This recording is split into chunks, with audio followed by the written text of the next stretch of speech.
She just had this glow about her that I instantly felt safe. And she kind of told me that I was, she was going to be the one interviewing me, and that, this was a safe place that I could kind of talk about what had happened. And it was the first time since the incident that I knew it was wrong and felt safe talking about it. And I was finally able to let go of what was definitely going to destroy me. When this happens to a child, it feels like they are so alone. It feels like they are the only child that this has ever happened to. And for them to come to a place and talk to somebody who always talks to kids about this is amazing for them. And we can see that in their eyes. Forensic interviewing is very important because we get the facts and we find out what happens, and maybe it will go to court, and that's very important. But in my mind, it's almost more important that we're just sitting there listening to them. When I walked out of there the first and second time I was interviewed, I felt a sense of freedom. It's pretty indescribable what I felt. It's, something that I still carry with me today. When we came out of the interview, she thanked me for having the courage to talk to her, and that I could pick out any bear that I wanted. And this bear caught my eye, and it had the words "hope" on the foot of the bear. And I just remember thinking, like, this is what I feel right now. I feel there's hope for me, that I don't have to live this miserable, locked up life anymore. This bear was kind of a symbol of my strength, but not only that, but the ability that one person could make such a difference in my life.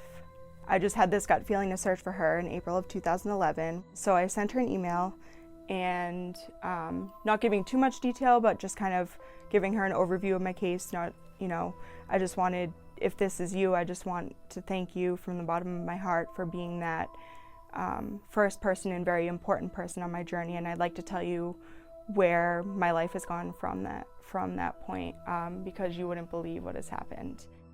There was this note from this young lady who said, "You may not remember me, but I remember you. And here's where we met. And you interviewed me at the time, it was 7 years ago. And I really want to share with you my journey. And I really want to thank you." And it was a beautiful email, and I must have read it 5 times. And the next morning I got up and I wrote her back, and I said, "You are such a blessing to me." We were back in contact, and it was a true miracle for me. It meant a lot to me that, she wanted to hear kind of where my life had gone, and it was an honor for me to be able to share that with her. There we were, having a cup of coffee, and she pulls out this teddy bear that we had given her 7 years earlier, and it was very moving and emotional to me. Mostly because of the true connection she really felt with the Child Advocacy Center and with that bear and with me as that forensic interviewer, and it was very powerful, almost overwhelmingly powerful. Forensic interviews have hearts of gold, and it takes a special person to do what they do. And I am so blessed to have so many amazing mentors in my life.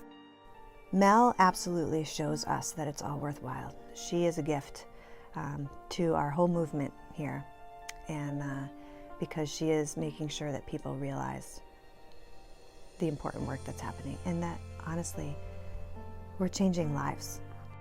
Although our story is very unique, where it's come full circle, people make a difference in this field, even if they don't ever know the end result. Because of Christy and her team, I've gone from victim to survivor to thriver.